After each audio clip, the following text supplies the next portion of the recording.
देख रहा है? मैडम आपने बुलाया था मुझे? हाँ, बुलाया तो था, कुछ काम था तुझसे। चल एक काम कर, गेट में खड़ा बता है, अंदर चल, बात करनी है। लेकिन मैडम मैं अंदर नहीं आऊँगा, जो भी काम है बता दीजिए ना, मैं कर दूंगा।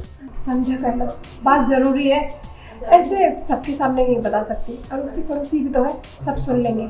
तू अंदर आ, सब बताती हूँ। ठीक है, आइए मैडम।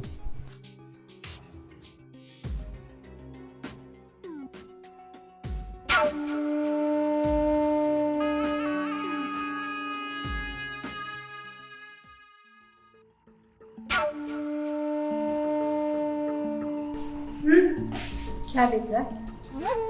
बैठ। नहीं मैडम, जो काम है बताइए ना, मैं जल्दी करके निकलना चाहता हूँ। अरे चल बैठ ना, बैठेगा जब भी तो काम आगे बढ़ेगा। ये बता, तुझे मैं कैसी लगती हूँ? देखिए मैडम, आप जैसी भी हैं, आप अपने पति के लिए ये हुस्न का जलवा मुझे मत दिखाइए, समझे? देख, तेरी इतनी उम्र हो गई, तेरे बाल भी सफ़ेद हो गए, ये तूने धूप में तो सफ़ेद नहीं किए होंगे ना। मैं अच्छी तरह से जानती हूँ कि ये जो हुस्न का जलवा मैं तुझ पे बिखेर रही हूँ ना, इस पर तो फिसल जाएगा। और हाँ, तुझे पता नहीं है क्या, एक लड़की किसी पराये मर्द से ऐसी बातें कब करती है? जब भी करती है जब उसकी ज़रूरतें घर में पूरी ना हो रही हो। देख, मेरा जो पति है ना, वो जब से उसने मुझसे शादी करी है, मुझे अकेला छोड़कर सिर्फ उसे काम काम काम, मैं तो दिखती ही नहीं। तो एक काम कर, तू तो हमारे यहाँ का गार्ड है ना, वो भी पर्सनल। तो एक काम कर, मेरे सारे पर्सनल काम तू कर दे। देखिए मैडम, गांव में मेरी एक सुंदर बीवी है, 3 बच्चे हैं, और मैं अपनी बीवी के साथ धोखा बिल्कुल नहीं कर सकता। और आप जो समझाना चाहे बहुत अच्छे तरीके से समझ गया। आप अपने ये तिरिया चरित्र किसी और गार्ड को दिखाइएगा, आपका ये प्रभाव मेरे ऊपर नहीं चलने वाला है। अबे ओ, अपना ये भाषण ना अपने पास रख। 2 टके की नौकरी करने वाला, तेरी सैलरी कितनी है? 10,000 ना, वो भी मैं देती हूँ। अगर मेरी बात नहीं मानी ना, तो नौकरी से धक्के मार के निकाल दूंगी। और हाँ, तेरे ऊपर इल्ज़ाम भी लगा दूंगी कि अपनी मालकिन के ऊपर ना गंदी नज़र रखता है। पूरी सोसाइटी में तुझे कोई काम नहीं देगा। वो तेरी बीवी, किसके गुणगान गा रहा है तू? तेरे को ना ऐसे बेकार पति सोचकर छोड़ के भाग जाएगी किसी और के साथ, और वो तेरे बच्चे वो दर दर की ठोकरें खाएंगे। इससे बढ़िया है कि जैसा मैं कह रही हूँ ना, वैसा कर। मैडम लेकिन ये सही नहीं है। अरे सही गलत का पाठ मुझे मत पढ़ा, करना ही क्या है? मैं प्यार दे रही हूँ, थोड़ा प्यार उसके बदले तू मुझे दे दे। और देख, इसमें कुछ भी गलत और कुछ भी सही नहीं है। बस जैसा मैं कर रही हूँ ना, वैसा करने दे, रोक टोक मत कर बस। अब भाभी,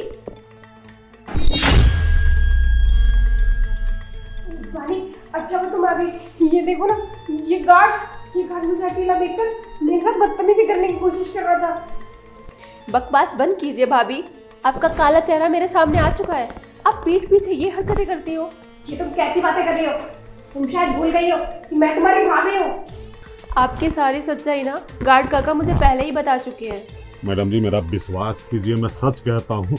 आप जब ऑफिस चली जाती हैं ना, आपके ऑफिस जाने के बाद मैडम जी मुझे किसी न किसी बहाने घर में बुला लेती हैं और वो हरकत करने को बोलती हैं जो पति अपने पत्नी के साथ करता है। काका, आपको जरा सा भी अंदाजा है आप क्या बोल रहे हो? वो भी मेरी भाभी के बारे में।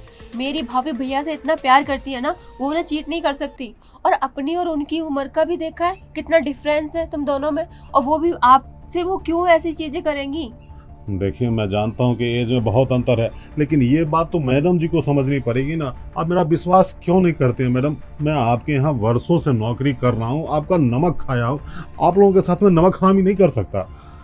काका जी, बहुत हुआ। अगर मेरी भाभी के बारे में एक भी लफ्ज आगे बोला ना, तो मैं अभी भैया से कॉल करके और आपको आज के आज ही नौकरी से निकलवा दूंगी। ध्यान रखना ये चीज। ठीक है मैडम जी, आप नौकरी से निकलवा देना, लेकिन मेरी बात एक बार मान लो। आज ही ऑफिस जाने के बहाने आप घर से निकलो और बाहर जाकर वेट करना। देख लेना कि 10 मिनट बाद आपकी भाभी मुझे अपने कमरे में बुलाती है और क्या क्या करने की कोशिश करता है। तब दूध का दूध और दही का दही हो जाएगा। मैं आपकी बातों पे कैसे भरोसा कर लूँ? एक बार भरोसा तो कर लो मैडम।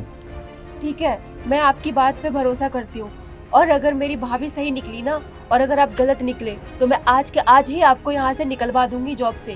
ठीक है मालकिन, जैसा आपको सही लगे वैसा करना, लेकिन देख लेना मैडम जी, मैं ही सही निकलूंगा, आपकी भाभी नहीं। आपको शर्म आनी चाहिए भाभी।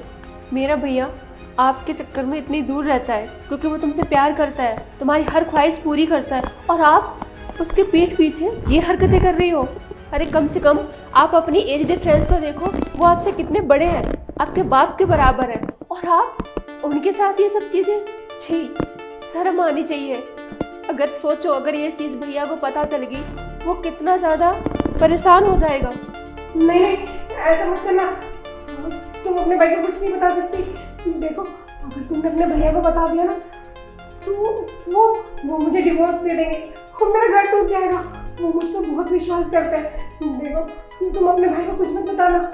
बस कीजिए भाभी, आप जैसी औरतें ही होती हैं जो हंसता खेलता परिवार बर्बाद कर देती हैं, वरना कुछ औरतें तो ऐसी होती हैं जिनके हस्बैंड बाहर रहते हैं और वो अपने घर से बाहर एक कदम भी नहीं निकालती, अपने पति के पीठ पीछे भी, और वो अपने पति धर्म निभाती है। और एक आप हो जो आप भैया के पीछे पीछे ये सारी हरकतें कर रही हो, उसे चीट कर रही हो। आपको थोड़ी सी भी शर्म नहीं आई ये सब करते हुए? अरे वो भी औरतें होती हैं जिनके पति आर्मी में होते हैं और देश अच्छा करते हैं, और उनकी वाइफ पीछे से अपना घर चलाती हैं, घर संभालती हैं, जिम्मेदारियां लेती हैं, और आप भैया के पीठ पीछे ये सारी चीज़ें कर रही हो। ये आपको शोभा नहीं देती भाभी। सोचो, अगर भैया को पता चलेगा वो कितना हर्ट होगा। और एक आप हो जो उसके पीठ पीछे मुंह काला कर रहे हो। वो तो शुक्र है गार्ड काका का, जिनकी वजह से आज हमारी इज्जत बच चुकी है। थैंक यू गार्ड अंकल, अगर आप नहीं होते ना तो आज हमारी इज्जत मिट्टी में मिल गई होती।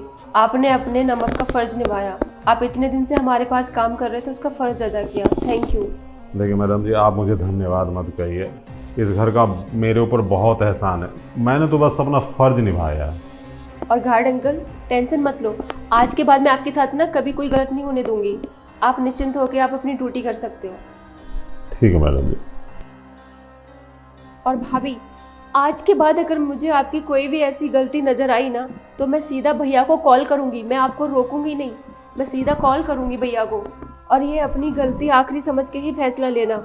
मैं आपको लास्ट बार माफ़ कर रही हूँ, इसके बाद मैं आपको कभी माफ़ नहीं करूँगी। नहीं, आज के बाद मैं कभी भी ऐसी गलती नहीं करती जिससे आपको आपके भैया को ये सब बताना पड़े। मुझे आखिरी बार माफ कर दो।